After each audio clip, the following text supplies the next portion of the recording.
Next भाग की शुरुआत होती है। जुवोन अपने शॉप में काम कर रही थी, तभी वहां पर हेजू के साथ जनहो भी आता है। उन्हें देखकर जुवोन बिल्कुल भी खुश नहीं थी। तभी हेजू इधर उधर देखने लगती है। तब जुवोन उसे कहती है कि हेजन आज शॉप में आया नहीं है। तभी हेजू उदास होकर अपने लिए कपकेक ऑर्डर करती है। तभी जनहो भी कहता है मुझे भी कपकेक चाहिए। जुवोन देने लगती है। तभी जनहो उसे बताता है क्या तुम्हें पता है क्या हेजन के मॉडलिंग के बारे में रूमर्स हमारे हॉस्पिटल तक पहुंच गए हैं। हमारे हॉस्पिटल की नर्स तो उसके बारे में बातें करते हुए पागल हो रही है। अगर मेरा मेडिकल में नहीं होता तो मैं जरूर मॉडलिंग में जाता। फिर वह हेजू को कहता है कि आज जो छोटी लड़की हॉस्पिटल में आई थी वह भाई की सिस्टर है क्या। उस पर हेजू कहती है कि जब हम हॉस्पिटल काम कर रहे थे तब मैंने कहीं बाहर उस लड़की को और उसके माँ को अस्पताल में आते हुए देखा है। तभी जनहो कहता है अगर वो लड़की भाई की सिस्टर है तो वह लड़की बिल्कुल भी भाई की तरह नहीं दिखती है। हेजू कहती है हाँ तुम सही बोल रहे हो। तभी जुवोन उन्हें पूछती है कि तुम किसके बारे में बात कर रहे हो। उस पर जनहो बताता है कि सैन के बारे में, उसकी यंगर सिस्टर हॉस्पिटल में आई थी। जुवोन पूछती है क्या वह अकेली थी। जनहो कहता है वह बिल्कुल अकेली थी, लेकिन वह बहुत ज्यादा उदास दिख रही थी। अपने भाई को बहुत ही ज्यादा उदास होकर ढूंढ रही थी, बहुत ज्यादा उदास दिख रही थी, इसलिए मैं उसे लेकर सैन के पास गया। तभी हेजू कहती है वह क्यों नहीं उदास हो, उसकी माँ बीमारी से गुजर रही है, उन्हें पुरानी बीमारियां से सामना करना पड़ रहा है, सच में उनके लिए बहुत ही हार्ड टाइम है। तभी जुवोन कहती है क्या आप आंटी को अच्छी तरह से जानते हैं। तभी हेजू कहती है कि वह अस्पताल में आती थी तब मैं उनसे मिलती थी। वहाँ पर सैन को लाइक करने वाली सभी लड़कियाँ हमारे डिपार्टमेंट में आ जाती थी। सैन उनकी तरफ देखता भी नहीं था क्योंकि वह बहुत ही स्ट्रांग है, लेकिन एक बार उसकी माँ डिपार्टमेंट में आ गई, उन्हें देखा तो सभी लड़कियां वहां से बाहर भाग गई। तभी जुवोन स्माइल करती है। तभी जनहो कहता है इंक्लूडिंग यू। तभी हेजू कहती है कि मैंने सैन को कभी भी लाइक नहीं करती थी। जनहो कहता है हाँ मुझे ही नहीं बल्कि सबको सारी स्टोरी पता है। जब हेजन के साथ तुम्हारा ब्रेकअप हुआ तो तुम सैन के पीछे पड़ गई। तभी हेजू कहती है तुम्हें आज ही दिखाई देगा, सैन का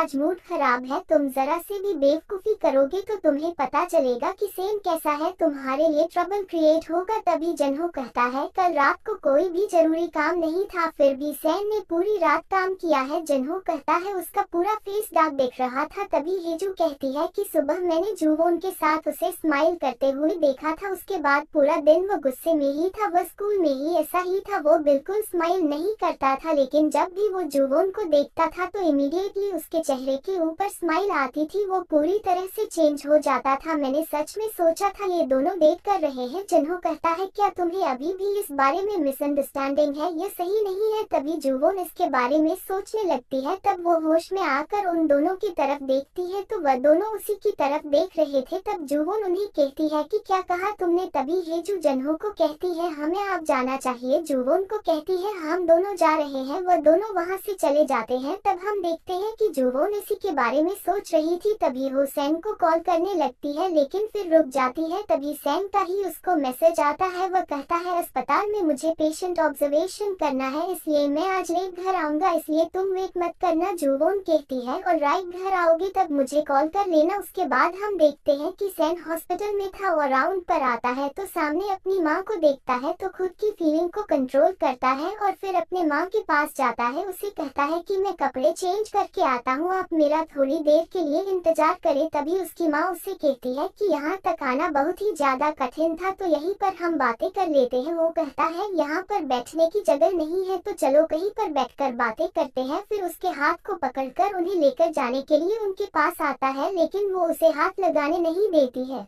और कहती है कि मैंने मेरी बेटी सोजन को बहुत याद किया, तुमने कल जो कहा इसके बारे में मैंने सोचा मैं तुम्हारे लिए एक टेरिबल माँ रही हूँ। क्या तुम्हें लगता है कि मैं सोजन के लिए भी वैसे ही माँ रही हूँ, क्योंकि वो मुझे तुम्हारी जैसे ही समान थी, उसकी मृत्यु के लिए मैं ही जिम्मेदार हूँ। मुझे आश्चर्य है कि वो मुझसे कितना ज्यादा नाराज थी, लेकिन मैं सोजन को बहुत ज्यादा मिस करती हूँ, मैं इसे सहन नहीं कर सकी। सैन कहता है माँ मैंने कल क्या कहा था। उसकी माँ कहती है तुमने कल जो कहा वह सब सब कुछ सच था, इसमें सारा फॉल्ट मेरा है, या मेरे लिए कितना ज्यादा डिफिकल्ट रहा होगा मेरे वजह से सोजैंग और सोहुई के लिए भी। सैन कहता है हाँ। फिर उन्हें कहता है चलो मैं आपको आपके होटल में छोड़कर आता हूँ। उस पर वह कहती है कि नहीं, मुझे होटल में नहीं जाना है, मुझे होटल में अकेले रहना अनकंफर्टेबल महसूस होता है, तुम जहाँ रहते हो मुझे वहाँ पर लेकर चलो। तभी सैन कहता है 1 मिनट के लिए आप यहाँ पर रुकिए, और वहाँ से वह चला जाता है। तब हम उसके माँ के फेस को देखते हैं, उनके फेस से ऐसा लग रहा था कि जैसे वो सब कुछ नाटक कर रही है। उसके बाद हम हीडोंग पार्क विलेज के बिल्डिंग को देखते हैं जहाँ पर सैन और जुवोन रहती है। पाक दाल अपने रूम में खाना खा रही थी, तभी डोर बेल बजती है। वो कैमरा में देखती है कौन है, तो वो हेजन था। उसे देखकर वो शॉक हो जाती है। वह फोन से उसे कहती है कि 1 मिनट रुक जाओ। तब हम देखते हैं कि तो बियर और नूडल्स खा रही थी। वह जल्दी से टेबल के बियर और नूडल्स को उठाकर किचन में रख देती है और जाकर डोर को ओपन करती है। हेजन अंदर आता है, उसने घर से लाए चीजों को उनके फ्रिज में रखने लगता है। तभी उसे बियर की स्मेल आने लगती है, वह इधर उधर स्मेल करने लगता है। तभी हम पाक दाल को देखते हैं, उसने जहाँ पर बियर छुपा के रखी थी वहाँ पर वह खड़ी रहकर उसे छुपाने की कोशिश कर रही थी कि वह किसी भी तरह से हेजन को ना दिखे। तभी हेजन स्मेल करता हुआ वहाँ तक आ जाता है और वहाँ पर वह बियर की बोतल को देखकर उसे कहता है क्या तुम अकेले ही ड्रिंक कर रही थी। उस पर पाक दाल कहती है बियर पीने की चीज है। तभी हेजन उसके सर में मारता हुआ कहता है कि बियर एक अल्कोहल है, समझे। फिर उसे कहता है कि मैंने सुना कि तुम अपनी माँ को मिलने के लिए सियोल गई थी, क्या उन्होंने कुछ कहा ब्लाइंड डेट के बारे में? क्या वह कहती है। हेजन कहता है क्या उन्होंने तुम्हारे लिए ट्रबल क्रिएट किया? वो कहती है ये तो एक्सेप्टेड था, उसने मुझे पूछा कि ये कौन है और उसे घर लेकर आओ। तभी हेजन सोचने लगता है। पाक दाल उसकी तरफ स्माइल करते हुए देखने लगती है। तभी हेजन कहता है अगर तुम्हें फिर से मेरी जरूरत पड़ी तो मुझे बता देना। पाक दाल कहती है ओके ओके, लेकिन अब मुझे तुम्हारी जरूरत नहीं है। तभी हेजन कहता है कि तुम इसके बारे में सोच रही हो ना, तुम अभी तक सिर्फ डॉक्टर वकील ऐसे लोगों से ही मिली हो ना, मैं तो उनके क्लोज भी नहीं हूँ। उस पर पाक दाल कहती है तुम्हारे कहने का मतलब क्या है? वो लोग तो चाहकर भी तुम्हारी बराबरी नहीं कर सकते। पाक दाल कहती है मेरे 27 साल में से मुझे मिला हुआ सबसे ज्यादा हैंडसम लड़का तुम ही हो। तभी हेजन शौक से उसकी तरफ देखने लगता है, फिर स्माइल करते हुए कहता है वह फोटो ना मैं बता रहा हूँ, उन्हें थोड़ा सा ना फोटोशॉप किया है, बहुत अधिक नहीं लेकिन थोड़ा सा किया है स्टैंडर्ड इंडस्ट्री के अनुसार। फिर वह खुद ही स्माइल करने लगता है। पाक दाल उसकी तरफ देखती है और उसे कहती है लेकिन तुम बिल्कुल वैसे ही दिखते हो। वह कहता है रियली ये अच्छी बात है। फिर उसे कहता है कि अब मुझे जाना चाहिए, तुम आराम करो। उसके बाद हम देखते हैं कि जुवोन हॉस्पिटल में सैन का आने का इंतजार कर रही थी। तभी वह देखती है सैन अपनी माँ को लेकर बाहर आ रहा था। तभी उसकी माँ सामने जुवोन को देखती है तो रुक जाती है। सैन भी जुवोन को देखता है। तभी जुवोन उन्हें देखकर उनके पास आ जाती है। जुवोन सैन के माँ को ग्रीट करती है। तभी सैन उससे पूछता है कि तुम यहाँ पर क्या कर रही हो? मैं माँ को छोड़कर आता हूँ, फिर तुम्हें कॉल करता हूँ। जुवोन सैन को पूछती है कि आंटी कहाँ जा रही है? तभी सैन अपनी माँ को कहता है कि हेजन रूम पर है तो तुम्हें वहाँ पर रहने में अनकंफर्टेबल महसूस होगा, तो चलो होटल चलाते हैं, मैं भी आज रात होटल रुकूंगा। तभी सैन की माँ जुवोन को कहती है कि मैं हीडोंग में रहने के लिए जा रही हूँ। तभी सैन और जुवोन शौक से उसकी तरफ देखने लगते हैं। सैन कहता है कितने टाइम के लिए और सोई के बारे में क्या? उसकी माँ कहती है कि अब तुम्हें सोई की चिंता हो रही है, तब तुमने सोचा क्या? जब तुम हीडोंग आ गए तब तुमने सोई के बारे में सोचा क्या? उसका आपके पीछे क्या हाल हुआ होगा? तुमने अपने फैमिली को टाल दिया और हमारी परवाह किए बिना यहाँ पर चले आए। सैन कहता है चलो चले। उस पर उसकी माँ कहती है क्या एक माँ को अपने बेटे के साथ कुछ दिन रहना इतनी गलत बात है? क्यों? क्योंकि मेरा बच्चा जब मरा तो मैंने एक भी पलक को नहीं झपकाई। तब सैन कहता है माँ बंद करो। उस पर वह कहती है क्या तुमने कहीं बातें दोबारा से रिपीट करने से तुम्हें शर्म आती है? तुमने उसके सामने अपनी माँ से कहा वह तुम्हारी रियल फैमिली है। तभी सैन अपनी माँ को कहता है माँ चुप बैठो। तभी जुवोन कहती है कि सैन आपके साथ नहीं जाएगा। तभी सैन की माँ और सैन उसकी तरफ देखने लगते हैं। तभी जुवोन सैन के हाथ को होल्ड करके अपनी साइड में कर लेती है और उसे कहती है कि आंटी को कहो कि टैक्सी पकड़ो और यहाँ से चली जाओ और तुम मेरे साथ चलो। तभी जुवोन सैन की माँ को कहती है वह आप ही है जिसने मुझे कुछ साल पहले सैन को सौंप था, क्या आपको याद नहीं? सैन की माँ कहती है क्या वो बातें अभी भी तुम्हें याद है क्या? तभी हमें पास में दिखाया जाता है कि सैन की माँ उसे छोड़कर जा रही थी। तभी सैन अपनी माँ को जाते हुए रोक रहा था और रो रहा था। जुवोन सैन की माँ को कहती है क्या आप मुझे सैन को दे सकते हैं क्या? उस पर उसकी माँ कहती है क्या वो तुम्हें चाहिए तो उसे से लो। जुवोन कहती है क्या वो मेरे घर पर रह सकता है, इसके लिए भी उसकी माँ ने हाँ बोला था। तभी कहानी प्रेजेंट में आती है। जुवोन कहती है मुझे हाँ शब्द याद है, वो दिन मेरी लाइफ का सबसे ज्यादा खुशी का दिन था। मैं उस पूरी रात सो नहीं सकी, लेकिन उस दिन किम सेन को कैसा महसूस हुआ इसके बारे में मैंने सोचा ही नहीं। आप उसको छोड़कर चली गई, वो उस पूरी रात रोता रहा। अब मैं उस बारे में सोचती हूँ तो मुझे बहुत बुरा लगता है कि मैं उसके बारे में कैसे सोच नहीं सकी। तभी सेन उसकी तरफ देखने लगता है। जुवोन आगे कहती है कि आपने मुझे उसे दिया है, फिर भी मैंने आपको 10 साल के लिए उसे उधार दिया था, क्योंकि आप उसकी फैमिली है और सेन के दिल को शांति मिले, इसलिए मैंने उसे उधार दिया था। तभी जुवोन सेन का हाथ को होल्ड करती है और उसकी माँ को कहती है लेकिन अब मैं आपको उसे फिर से नहीं देने वाली हूँ। तभी सेन की माँ सेन को कहती है कि यही कारण था क्या, इस वजह से ही डॉम लौटने के लिए तुमने इतना ज्यादा हंगामा किया था। तभी सेन जुवोन की तरफ देखता है, कहता है हाँ। जुवोन सेन को कहती है चलो घर चलते हैं। सेन कहता है हाँ, फिर अपनी माँ को कहता है कि मैं आपको होटल तक छोड़ने के लिए नहीं आ सकता हूँ, इसलिए आप टैक्सी करें और सेफली घर चली जाए। उसके बाद और दोनों वहाँ से जाने लगते हैं। वो दोनों एक दूसरे की तरफ देखकर स्माइल कर रहे थे, तो सेन की माँ उन दोनों को जाते हुए देख रही थी।